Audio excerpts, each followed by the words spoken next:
Hey y'all, what's going on? Welcome back to Woman Heal Podcast. I am your host, Coach C. Listen, y'all know we are all about healing, transformation, and pivoting over here on the Woman Heal Podcast, right? Y'all, I'm so excited. Y'all know it is Breast Cancer Awareness Month, right? And so I have a very special guest today.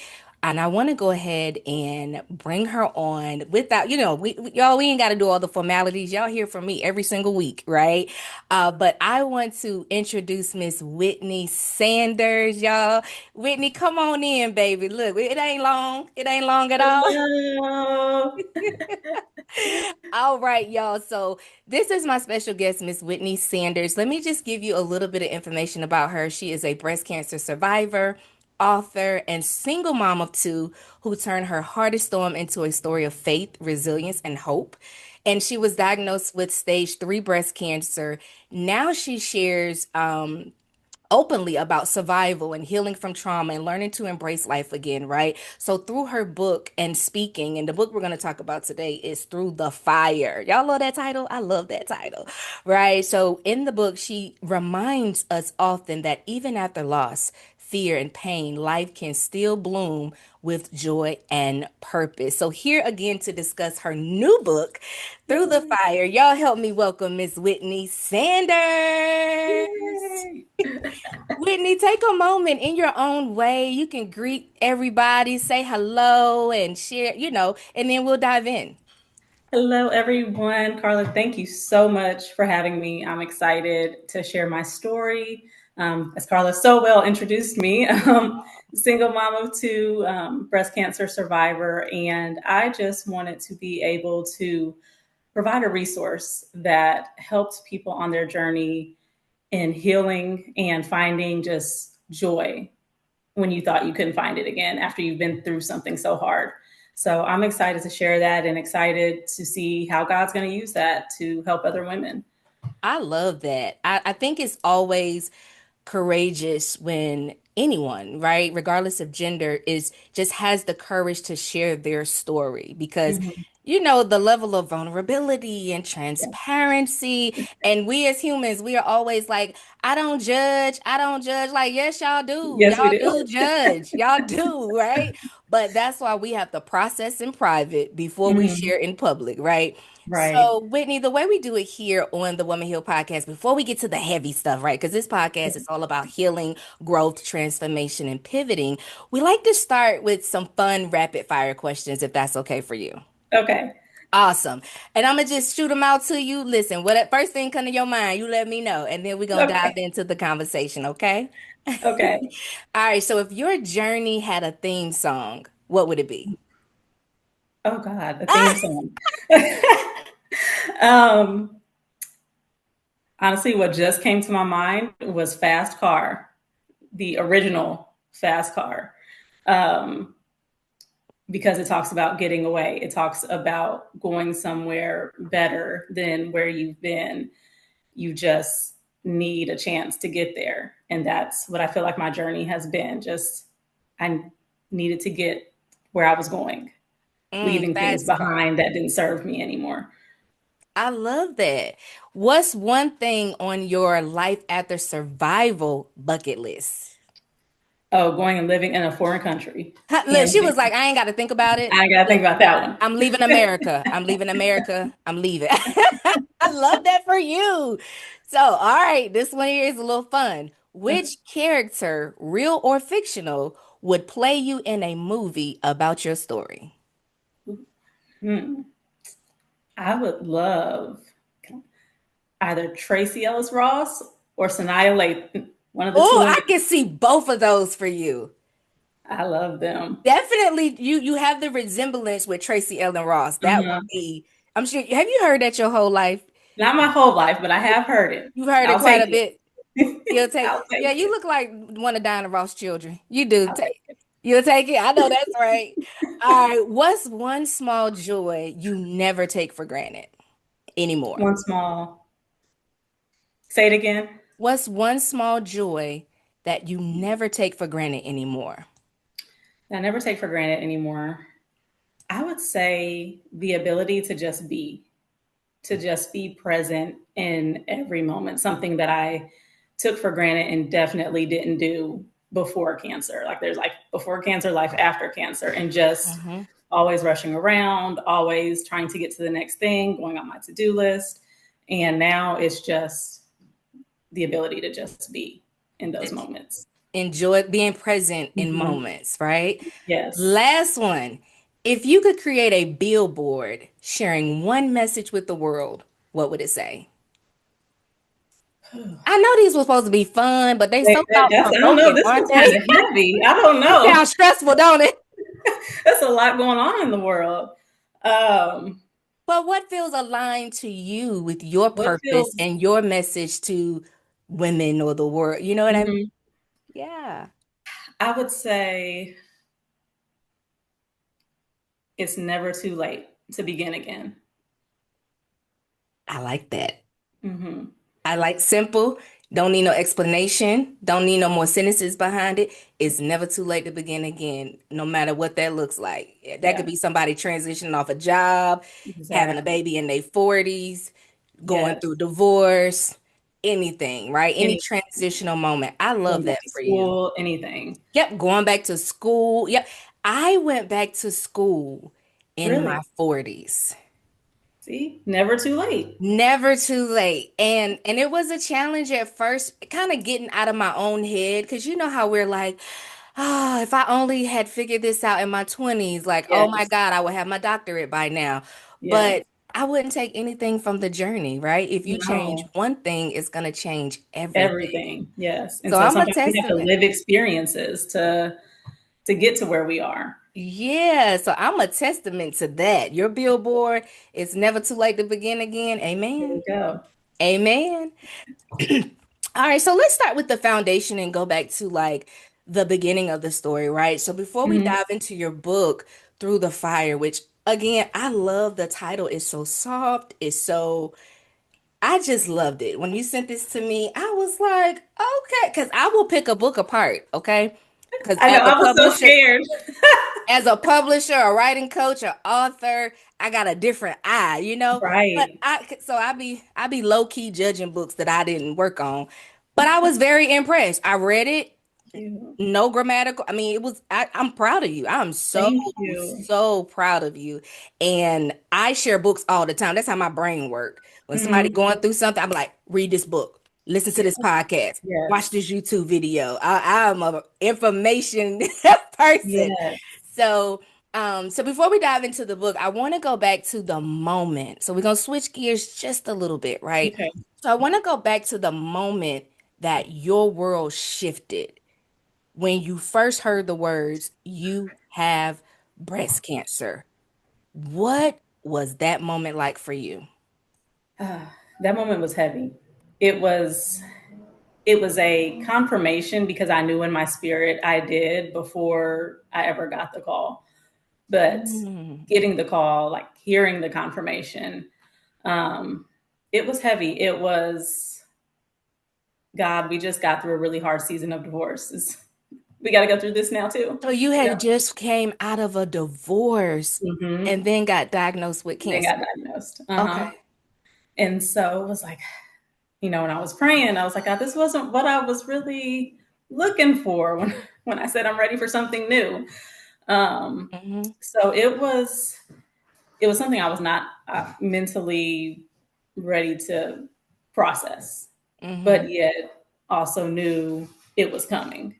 Hmm. So it was like this weird limbo space, like this alter reality. It felt like almost like, okay, God, I know I'm going to be okay. I know I'm going to survive. I know I'm protected, but I'm also not ready to quite process this yet.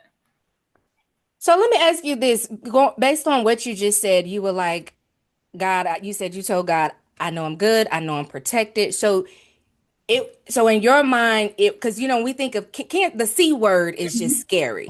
Mm-hmm. So are you saying in that moment you still have faith, even though tell us about that. Like, how did the two Yeah. coexist? Because it was like, yeah, I knew I had it in my spirit confirmed this Mm-hmm. beforehand. And God, I know you got me.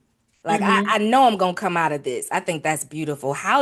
Where does that type of faith for you come from after receiving what many would identify as devastating news? I think after coming off my season of divorce, and during that season I had leaned so heavily on the word and just on my relationship with God that sometimes you have that special ear and you just hear better when you're spending more time. Mm-hmm. And I just heard, just be still. It's going to be okay. Um, and it was like I never had a feeling of I'm not going to make it. I did plan Mm-hmm. my obituary out just in case, so nobody had to do it on my behalf. But I never had the feeling of I'm not going to be here, like I'm not going to win this fight. Mm-hmm. Um, and it's funny because we can have strong faith in certain areas, and I think we kind of pick and choose sometimes where our faith is stronger at. So when it came to my body and health and finances, I never had a worry. Now you toss me into this other category of singledom life, and it's like, God, I don't know if you really hear me. Are you there, Lord? Do you hear me? Can you hear me now? Exactly. Oh my goodness. So okay. I wanna what did you just said something that caught my I'll pick it up when it come back to me. But okay, let's go further in that. How did your priorities, relationships, and even your sense of self begin to shift after that day? After that day, so when you get diagnosed with cancer, you don't even really get a moment to sit with it. It is a rapid fire of appointments and tests and scheduling of surgeries and everything. So my priorities very quickly were, what do I need to do to make sure my children are okay? What do I need to do to make sure there's not an interruption of their life and their activities, and the things that they enjoy? That took like precedence for me. Hmm. Um, and then from there, it was a shift, like a slow shift of even relational priorities. I wasn't in a relationship at the time, but just even friendship priorities. It was, I have the capacity to pour into a small circle right now. I don't have the capacity to check on everyone else in my orbit. Hmm. I kind of need that to return to me right now. Hmm. And so it was a myself, like, how am I mentally, physically, and focusing on preparing my body for what was coming. So staying on top of exercise and good nutrition and everything, eating really clean. So those were my priorities. Like, how do I take care of myself internally? How do I make sure my kids are okay emotionally and physically? So do you feel like, because you said before you received this diagnosis, you had just come out of, yes, you was going through a divorce, but you were Mhm, also in like this sacred space of mhm, you and God, mhm. right? Did a part of you feel like the call to that space and your ability and willingness to answer prepared you for what you were about to walk into? Oh, absolutely. Tell me Absolutely. more. Because I talk about it a little bit in the book. So this tattoo I have, um, this was all God just directing me to get the tattoo with the word Jireh for provider and be still on it. And in that time with him, that was just something I continually heard. I'm providing for you, and I want you to be still and know. And it wasn't a quiet be still and know. It was a almost like God was yelling at me to be still and know who I am. Mm-hmm. Stop worrying, stop doubting, stop self-doubting, stop thinking that, that God didn't have a plan truly just for me and my life. And it was in this communication and this, like, during that time, a mental self-doubt almost of, God, am I really hearing, you correctly? Like, almost you doubt that you're feeling the spirit. And so once I got that diagnosis, it was just like this weight had lifted off of, okay, God, you had already prepared me to take on this battle. You had put people in my orbit who could help with my children. My mom had like moved here within the last like year. So he had already established like a village for me to help me without me even knowing what was coming. Um, Mm-hmm. and so I think just in that quiet time, it allowed me to be in such a posture that my heart and my ears were open to just really receive where he was directing me and to trust what I was feeling like in my intuition and everything. Mm-hmm.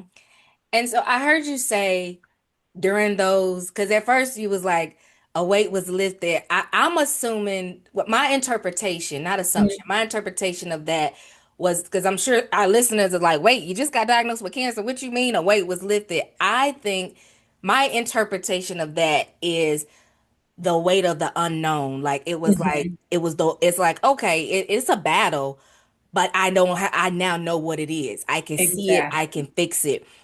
Now here on Woman Hill Podcast, we have all type of women that tune in, Mm-hmm. right? And everybody tuning in is in a different space in life, a different season. Um, I want to go back just for a moment to Mm-hmm. those vulnerable moments of because we know you're a woman of faith, that's clear. We know you trust God, that's clear. But those moments, the late in the midnight hour, Oh, yeah, there that was on the plenty of those. so those moments, because it's like we could do all the things. We like, yeah, I got faith and God, I trust you. But then it's them days where it's like, okay, Lord, I ain't we not gonna do like Job's wife and say curse God and die. Right. But I'm gonna curse the day I was born. You understand? Like Right. like Yeah. Job did. So it's Yeah. like in those, because I'm sure you had all type, you're human, your Right. humanity showed up, Yeah. right?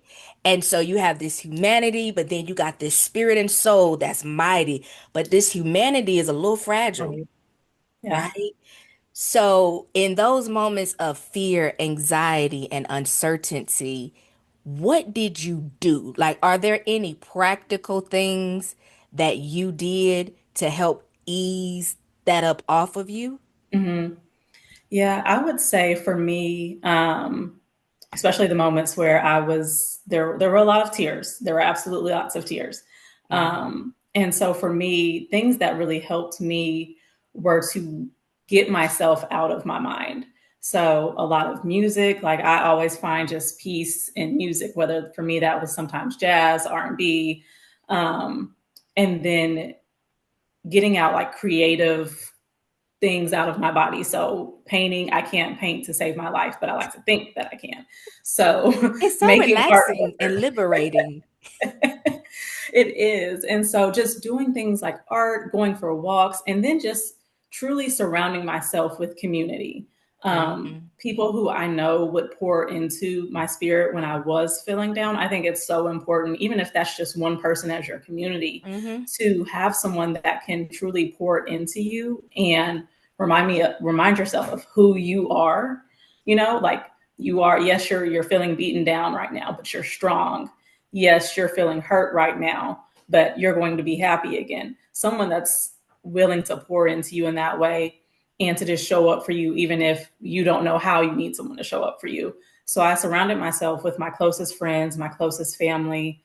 Um, and for me, I find a lot of just contentment in being outside. So a lot of nature time. A lot of hiking, just things where it's almost like it forces you to be in a different perspective because Hmm. you're not at home thinking, okay, I have chemotherapy coming up, or if you're in a different season of life, like I just lost my job, I've got these bills coming up, how am I going to pay these? Just get yourself out of your environment to where you're forced to think about something else. And sometimes in those moments, it's when you get clarity, when you get peace. So those were things that I found most helpful for me in my definitely sobbing moments. Yeah, I am so impressed that being that you had just come out of divorce and then everything you went through after the diagnosis, right? From I'm sure the bills and the job and just all the things. Some people, when it's too much piling on, because you said it started piling on. Mm-hmm. They we get this woe is me and why me? Why me? Mm-hmm. Did you ever ask why, or was that not a thing for you? It wasn't a thing for me. Not in not in that season of cancer. Season of divorce, yes. Um, in Mm. that season, it was a why me because God, I've poured all of myself into this relationship, and this I had this vision of raising my kids and having this family forever and growing old together, and Mm-hmm. wanted to break generational curses of divorce. Mm-hmm. So why is this happening to me when I tried so hard? I absolutely had that then. With cancer, I just knew that God, you're going to use this for your glory, Mm-hmm. and I didn't question it. Hmm. I just think that's powerful. So it sound it I don't know. I hope this comes across right. It almost sounds like the divorce, even the time with God, yes, but I think you ended up in that space with God because of what you were going through, right? Mm-hmm. Mm-hmm. It's almost like the divorce prepared you for your battle with cancer. Absolutely, absolutely. Can you elaborate? Tell us about.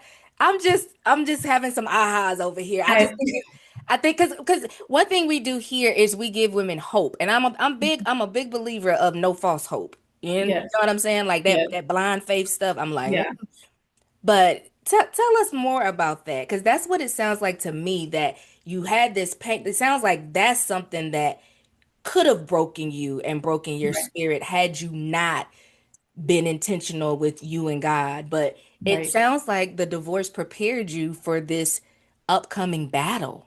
yeah. I just so the divorce. We were married for like 7 years, and the Hmm. last several years were probably a divorce in the making. Just married too young, Hmm. didn't have the relationship with God that I have now when we married. And it was a season of feeling alone while married and raising kids. Um, that I lost parts of myself and I felt broken. Um, and in that season, I couldn't see God, how am I going to find happiness again from this? Like, not even with another person, but just within myself. Hmm. When am I going to find joy again? When am I um, how am I going to be able to provide for myself as a single mother and two children?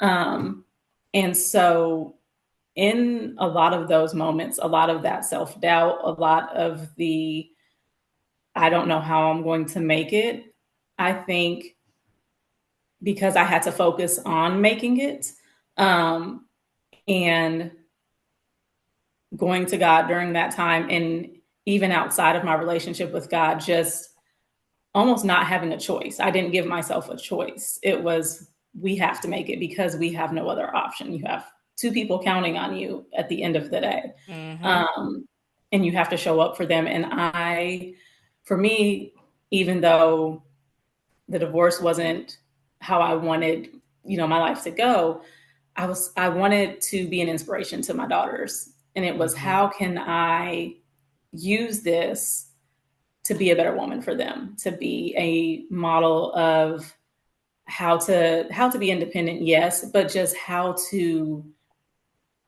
be intentional with yourself, your intuition, and your emotions.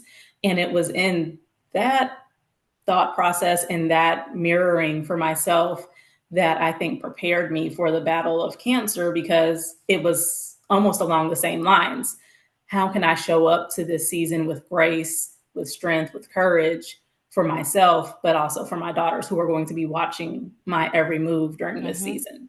And so I think sometimes, even if you aren't motivated to get through a hard time for yourself, you can find motivation in someone else. It might not be kids, it might be a significant other, it might be a dog, whatever it is, you find a motivation that makes you want to keep going. It makes you not just keep going, but thrive afterwards. Hmm.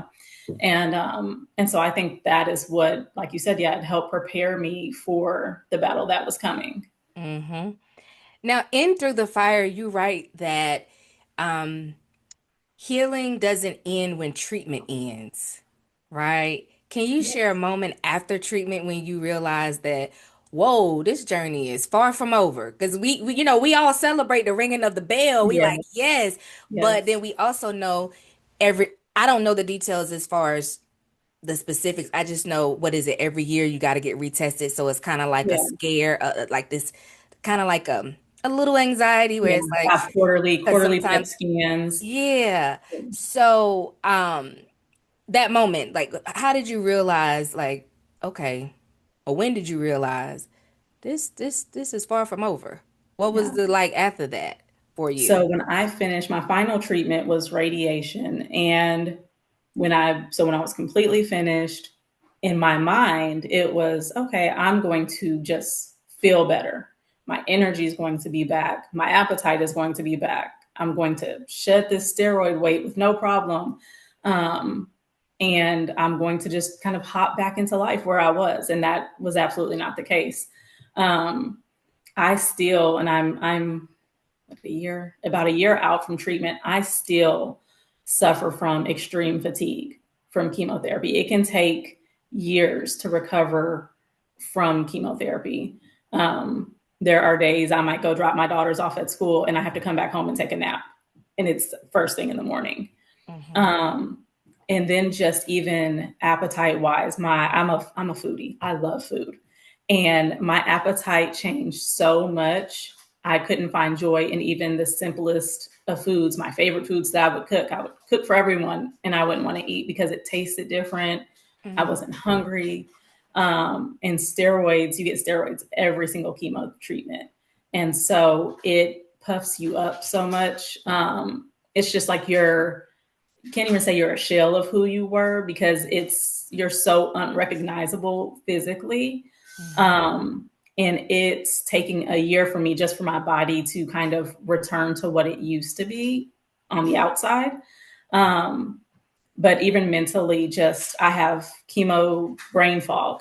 I forget things. I struggle with just the overall retention of day to day tasks that I should know day in and day out. I'll struggle with.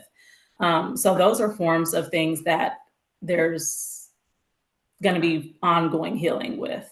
Hmm. Um, and then there's even you think you're done with say surgeries, and I had a surgery in August, which was in theory my final surgery. Well, next week I have another surgery unexpectedly. So it's like this gift that keeps giving that you want it to take itself back. Hmm. Um, and so you learn almost to basically to stop trying to anticipate your end date and what's going Hmm. to happen. And I try and look at it as how am I better today than I was yesterday, and Hmm. just celebrate that. And so in your book, right, there's a vulnerable passage where you admit that you almost gave up. Can you walk us through that moment and what helped you choose hope instead to get back to your faith? Because you're, like I said, Yeah. your humanity. We know you got faith, Yeah. but the humanity of all of that, or just going through all of that physically, that could be a lot. Yeah. Um, there were there were a combination of moments, especially during chemotherapy. My body, I wasn't used to hardcore medicine. Like I may, maybe take an Advil, but most of the time I'll be fine. I don't love Hmm. medicine. And so my body was thrown into such a shock with the Hmm. chemotherapy and how it impacted me. Um, I dropped like 20 pounds after the first two treatments. And I just, and then when I had my daughters who were asking, like, Mommy, are you going to be okay? Are you going to survive this? Um, it was I want to answer yes, like I'm going to be fine. I'm going to survive this. But at the same time, those questions had me in my own mind.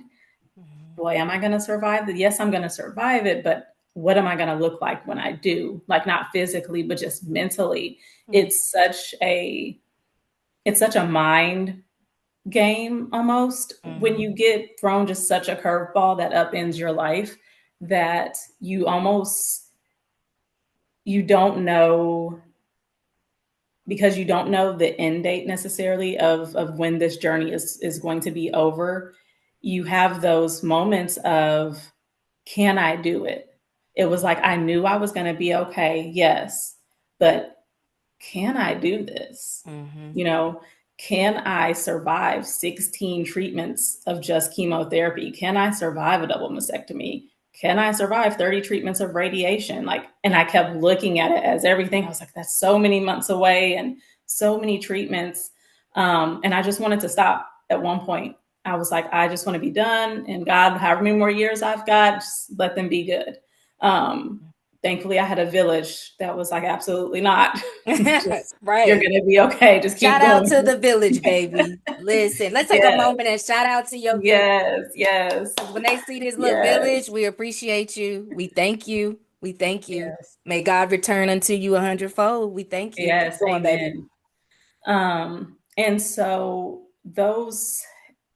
it was just like in those weak moments for sure where I just didn't, I didn't want, like my flesh did not want to keep fighting. Like my mind knew we're going to keep fighting. We're going to be okay. But my flesh was just tired. It was so Mhm. tired. Um, it was tired of not just the treatments and everything that came with it, but of having to, before I like kind of found my rhythm and my boundaries, keep up this pretense of everything is fine and I'm fine and everything is great over here. No, I don't need anything, or just this to stop others from feeling uncomfortable, keeping up this persona that everything is great when everything was like crumbling. Mhm. Um, and that also caused so much just mental exhaustion that you just were like, I'm forget it. I'm just not going to fight anymore. Mhm. Um, but then with that, it came again, we have things worth fighting for. Like it's a dark season right now. And we just have to be reminded that dark seasons are not always going to last. It's not Mhm. going to end when we want it to. It's not on our timeline, but it's not going to last. And I definitely read Job a lot, like It's multiple crazy that I was quoting him, right? times. Yeah, yeah, I read Job a lot because I was like, Job went through a lot. I mean, His friends between coming around. physically What losing you your do? family. Yeah, what Yeah, you do to get just struck with this sick? He like, what? yeah, yeah. What do you mean? What did I do? Yeah. And that was a question I would get honestly a lot was, well, not what did I do, but you're so healthy and you eat well and you exercise well and you don't use these harsh chemicals. Well, how did you end up with cancer? And then you find yourself, well, did I do something wrong? Or, well, God, if I did do all these things, well, why did I end up with cancer? And then I had to be careful of what I was taking in, what I was digesting, because you can't let someone else come in and rob you of your peace and your healing. Mm-hmm. And even if it's people that mean well, you still have to be just so intentional, especially in a hard season, about what you allow your spirit to absorb. Mm-hmm. Mm-hmm. Now, you also shared that some of your greatest lessons were born out of pain, right? So, looking back, were there any unexpected gifts or insights that you received from walking through the fire? Yes. uh, Tell me, girl, tell me. so I would say for a couple of the ones for me, that I used to always doubt my intuition. It didn't matter how many neon signs I saw in different things. I just always doubted myself. And it was in this season that I learned to stop doubting myself, to stop questioning my intuition, because at the end of the day, our intuition is the Holy Spirit communicating with us, and we're sitting here doubting what we're being given. Um, but for so long, I doubted that I had a gift to share with the world, that I had purpose, and just finding my voice after just different things in life making me feel less than, even if it wasn't intentional. It was this season that really showed me what I was capable of, like my own strength, my own mindset. I just found myself probably for the first time ever, and I'm Mm, 30, 37, and just really cancer allowed me to find who I am. And I think that's the thing one of the things I'm most grateful for, and one of the biggest insights I was given, because I feel like, you spend a lot of your life searching for purpose, searching for who you are, and you don't think that it's going to take some sort of life altering event that helps you discover your purpose and who you're meant to be, and just being okay with who you are. Mm-hmm. And that's allowed it to transfer over to how I even parent, and just really encouraging them at a young age to be okay with who they are, to be okay with being different, to be okay with not fitting in with the status quo, um, and to just be authentically yourself. And that was something I always struggled with. And so it's like, if I can find that now and then instill that upon my daughters, I feel like I've done my job as a Mm-hmm. parent to help them with their confidence and who they're meant to be.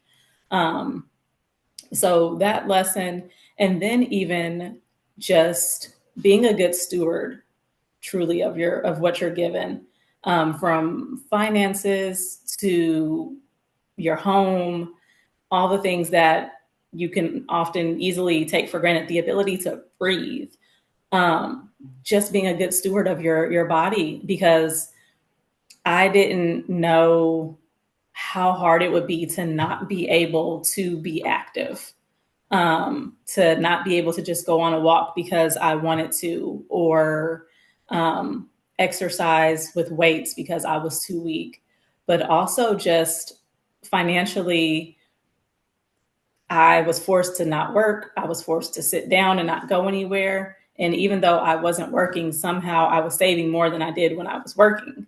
And it was, okay, God, that's because I'm not literally doing anything. And I learned what it looked like to be a wise steward of my finances and spend on what I needed, budget appropriately. Things I probably, if I would have still been in an active, busy season, I wouldn't have learned. Mm-hmm. And I think it's so easy to be busy and to miss like little lessons that life is trying to teach us. Mm-hmm.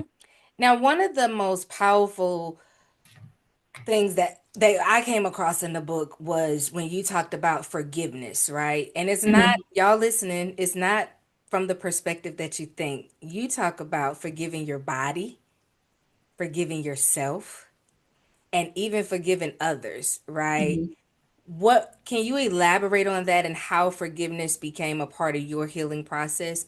I really want you to expound on that forgiving your body part. And you can Mm-hmm. share in the others as well, but that part I thought was so powerful. It was almost like equivalent to those of us who, or people who experience like they had to forgive God.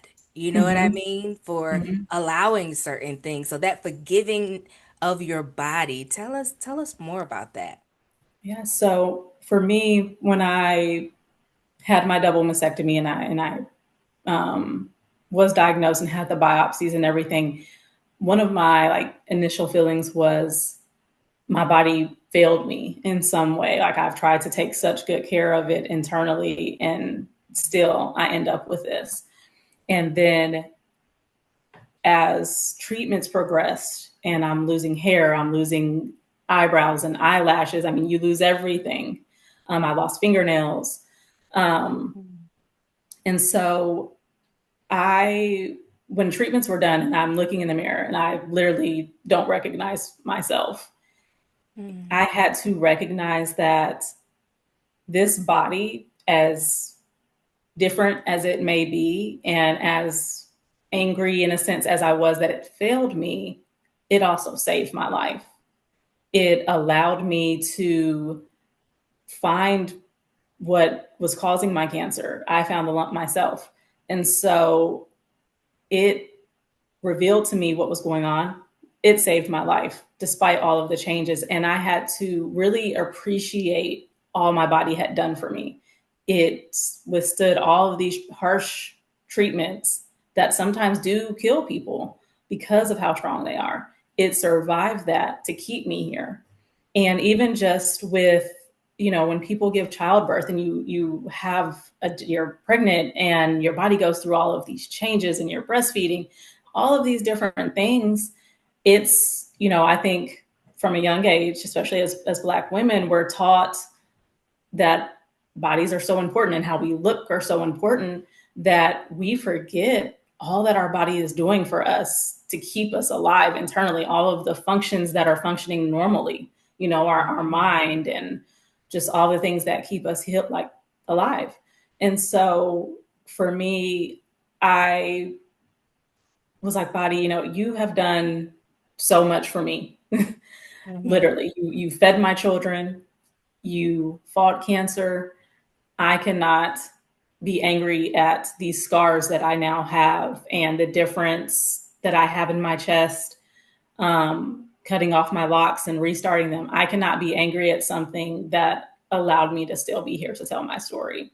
And it wasn't like an overnight forgiveness thing. It was I'd walk by the mirror, look at myself, and I started trying to find something I really loved about my body each time.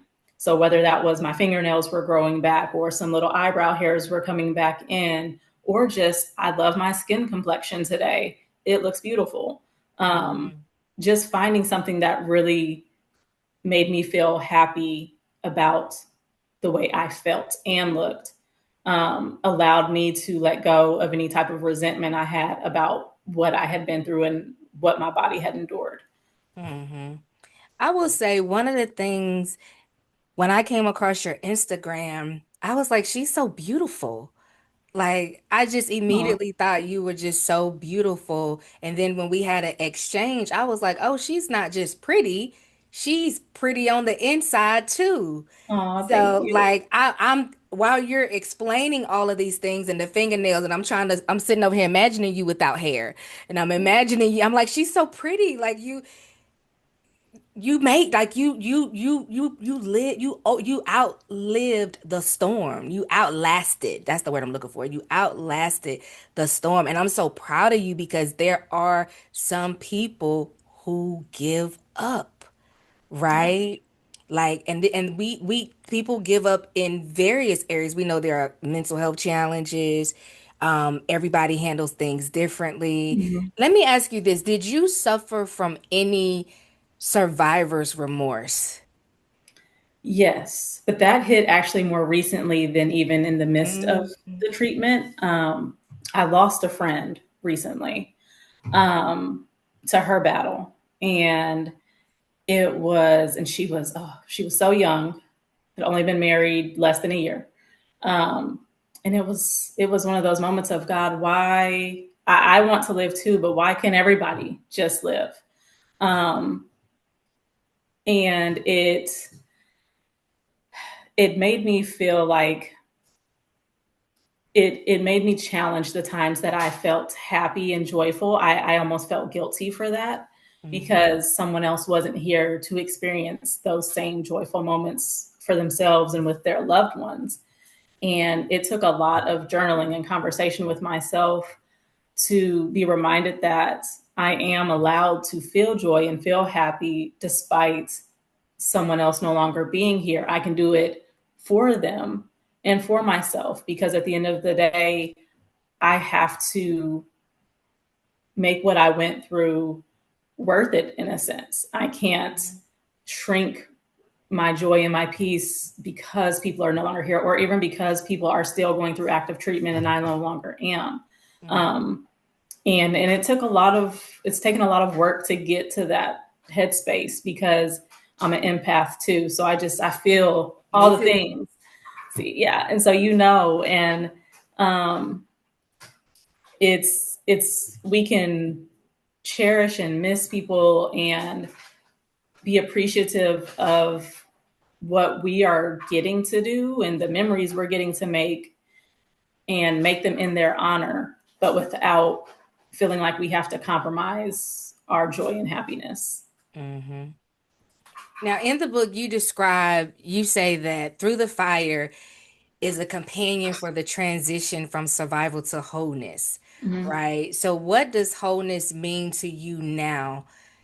Because earlier you was like, you were wondering, will I survive a double mastectomy? Will I survive this all the things? And I'm even Mhm. thinking about women who have infertility issues and Mhm. they don't feel like a woman or they don't feel Mhm. whole. And so your body's different now, Yeah. right? So what does wholeness mean to you now? And how is it different from what you imagine? So now wholeness for me, it takes on a different look than what it was before cancer. Before cancer, it was just this: I'm a woman. My wholeness is found in the things that only say a woman's body can do or that we're told it should do, right? And societal expectations of ourselves. But now for me, that wholeness, it's not even just internally, it's externally. It's the things that bring me joy to my life and that I am able to give to others. So for me, it's I might do X, Y, and Z. Like say I love baking bread. And then I get to go take that fresh bread and give it to someone, right? So for me, that fills me up. That fills my cup and lets me fill someone else's cup. Versus pre-cancer, it was just I'm trying to fit into this narrative that society has created for me in terms of what makes me a woman, what makes me whole. That's having babies, um, whether that's Being a wife, being a wife, but also having a career and career. raising Yep. kids and doing all of these things that society expects of us. Whereas I just want to be out here just sometimes in my little artsy world in my mind and not be paying society any attention. And so for me, that's what wholeness has transitioned to of just this acceptance of who I am.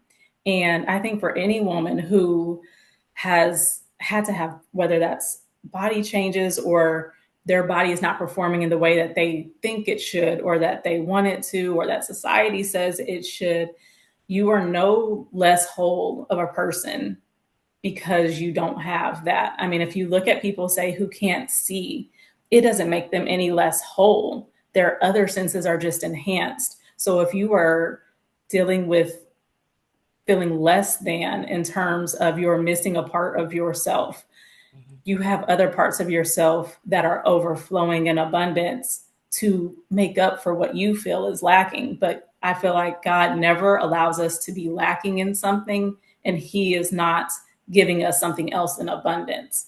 And sometimes that's when we have to let go of what we think we need or we want and just surrender that to what is it that you want me to have, and find that beauty and that wholeness in what you do have to offer, because everyone has just so much of themselves, whether they know it or not, to Mhm. offer the world Mhm. to people. Mhm. Now, one of the things, because I love journaling, one of the things I absolutely loved or love about your book is the journaling part, the journaling sections, right? So you invite in through the fire, you invite readers to process their own stories, right? Yes. So can you tell it? Matter of fact, let's take a moment now in your own words, because I know I'm asking you questions about the book, but as an author, I know in my mind I be having a way I want to explain my own book without somebody asking me questions, Yeah. right? So take a moment in your own words, your own way, and tell everyone about through the fire, and then you can talk about why you included the journaling part. Like what inspired you to, was it your journey? Was it the cancer journey that inspired that? What's the messaging for women? What are you hoping they take away from it? What in your own way, however you see fit. So for Through the Fire, I wanted to create a space for women, um, that I didn't feel like I had going. It started with the birth of my journey with cancer and divorce. I wanted a space that I didn't feel like I had when I was going through this journey. I wanted to create that for other women. But as I was going through my cancer diagnosis and the more women I spoke with, I learned how much women felt like they could not advocate for themselves in a healthcare realm, in just life in general. And then the silent battles that everyone was struggling with and feeling like they couldn't externally speak on to their loved ones. And so I wanted them to be able to have somewhere to put that, because all of those things should not stay within us. All of the fears we're holding, the happy moments we're holding, just everything, it's not meant to stay locked in. And so I wanted to create a resource where it was everything in one. I didn't want someone to have a book, go buy a journal that you're never going to look at again, Mm-hmm. because you're going to write in it and then you're going to put it up. I wanted it to be something that people could come back to when they're going through another hard season, because we're going to go through them more than one time Mhm. and remember, okay, I wrote this, I got through that, I'm going to get through this too. And so that they can be reminded of their own journey and their own way that they survived. Um, and I just found that survivorship for me was harder than the battle of treatments and cancer and everything itself, because survivorship does not have an end date. There's no, okay, I know when I'm done and everything's great. There's no end date. I'm continuously surviving. And so I thought that it was just so important, not just for someone who has faced cancer, but that's divorce, that's loss of loved ones, domestic violence. There are so many things that you survive from, job loss, financial difficulties, that I think when you're going through it, you're so focused on just getting through it from point A to point Z, surviving. That is your goal, that is your focus. So when it's all said and done, everything kind of comes crashing down as far as, I can't believe I just really went through all of that and made it. Mhm. Um, and so I had that experience, and I was like, I don't want someone else to have this experience and have nothing to do with it, to not know what resource to turn to, or how to figure out what they're feeling. So I wanted to create the journal pages for a way, here's my story, yes, but how does this apply to you? How do these questions make you feel? And I wanted to give people hope in dreaming again, and hope that um, for people to see that they can have light again at the end of the storm. They can have light, they can dream, they can have peace, they can have all of the things that they desire. You just have to have the courage to go get it. Mhm. Go get it. Go get it. Go get your blessing. Okay. Yes. I love your message of hope. I like how you're being transparent. You're like, no, wait a minute, hold on. Because there was a time, sis, okay, when Yes. I was feeling unpretty, like it was a whole thing. I have two more questions. Okay. How do you hope that your book serves women who may never face breast cancer, right? Like, I want to rephrase that question the way I wrote it. Mhm. I want to rephrase it another way. What would you say to the woman listening right now who is currently walking through her own fire? I would say that to this women, that despite whatever storm you are currently facing, you have the strength and you have the mental ability, the emotional capacity to make it through the storm you're facing right now, to make it through the hurdle you're facing. And it may not be easy, but you will have hope again, and you will be able to fulfill your dreams. And this hard season doesn't get to just define you as an end chapter. It's part of your chapter, part of your story, but it's not the final ending. You get to move on for this. And every storm we face, no matter what it is, gives us the opportunity to grow, to learn, and to begin again.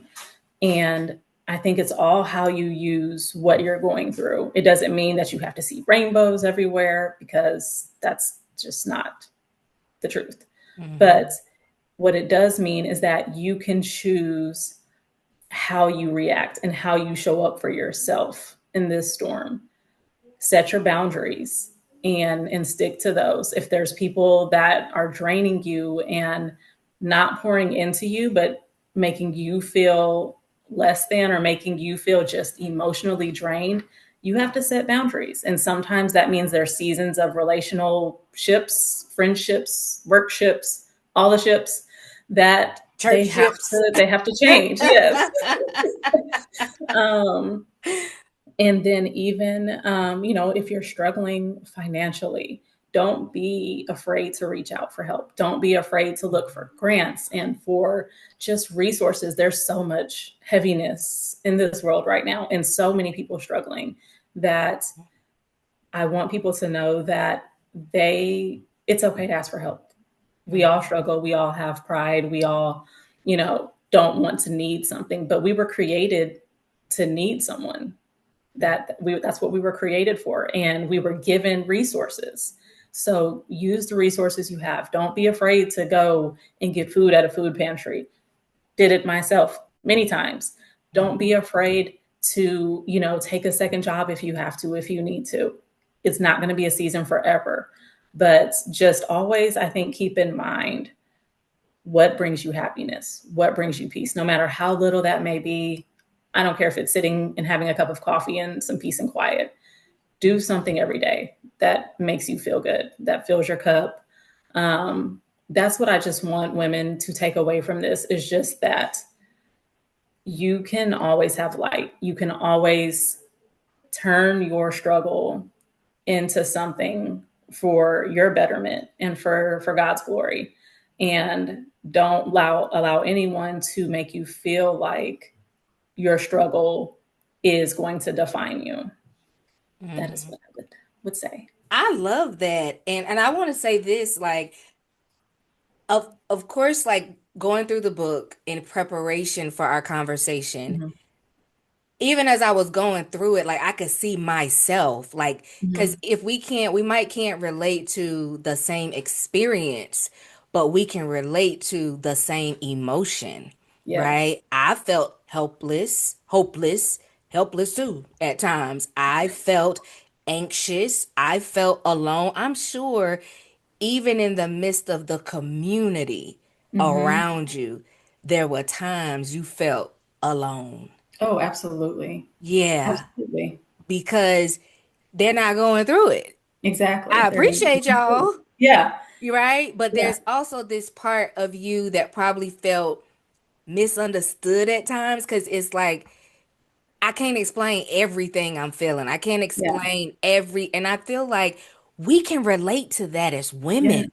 That Yes. it doesn't have to be, I can relate to that with my mental health diagnosis, living with MDD, major depressive disorder. Oh, we real over here. Like we are so open and we talk about it all because it's like, how can we help if we're not transparent and vulnerable? Right. You know, and I said that to say, as I was reading the book, I'm gonna go back and read it again now for myself, where I can Right. do it slower because I had Yeah. like what a week. Um, Yeah. Yeah. but I Speed want to do read. it slower. I just love spending time with books, Yeah. right? And I want to share something with you. Do you read a lot of books? Oh yeah. I love to read. I want to share this with you. I wonder, I don't share this with people often, but I do feel led to share it with you.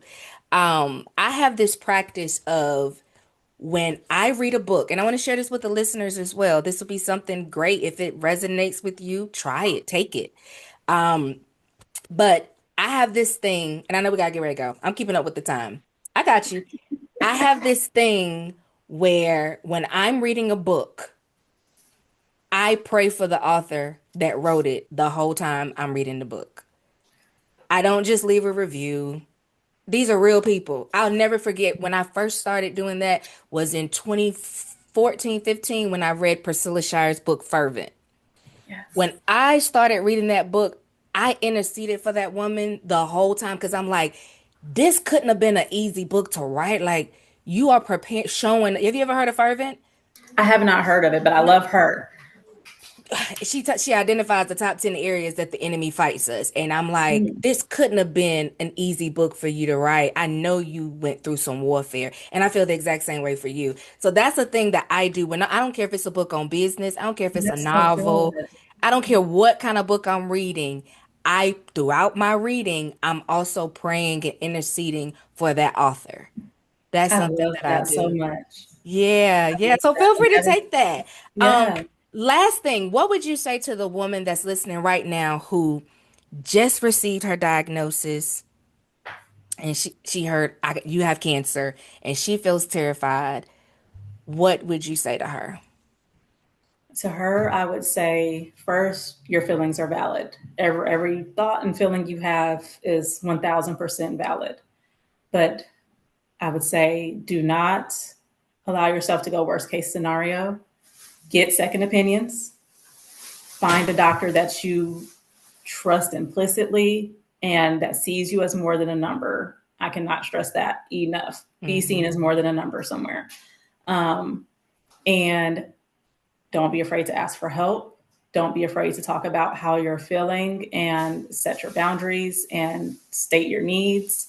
Whether that's, I need you to go to the grocery store for me, I need you to do this or that, Mm-hmm. do it. I would also say for every doctor appointment you are about to be thrown, and it's going to be a lot, record every appointment because there's going to be things emotionally you cannot take in. And being able to go back and listen to that and then follow up with your questions when you have time to process is so Mm-hmm. important and so needed. Um, and to just know you're going to be okay. You are going to be okay. Um, I will gladly be a resource to hold your hand and advocate for you and walk you through it because not everyone has a village. Not everyone has someone to lean on. And I've seen so many women show up to treatments alone. And that's just, it's not a fight you want to do by yourself. Mm-hmm. So I am more than willing to show up and be a, whether that's even by phone, to be an emotional hand to hold. Mm-hmm. Um, it's but stay positive. Your mind absolutely determines how your body responds. I firmly believe that. Like when we go so negative on ourselves and that stress we put on our body while it's trying to fight, Mm-hmm. um, it makes it harder, makes the fight harder than just speaking life over yourself. And that you got to sticky note some scriptures to your mirror, sticky note them and repeat to yourself every day And tell them to get through the fire. and Take a get through the moment. fire. Tell everyone how they can get in touch with you, whether that's your website, social media handle, and where they can get through the fire. Y'all, we're gonna be promoting this book. Like, y'all know I only promote the books I like.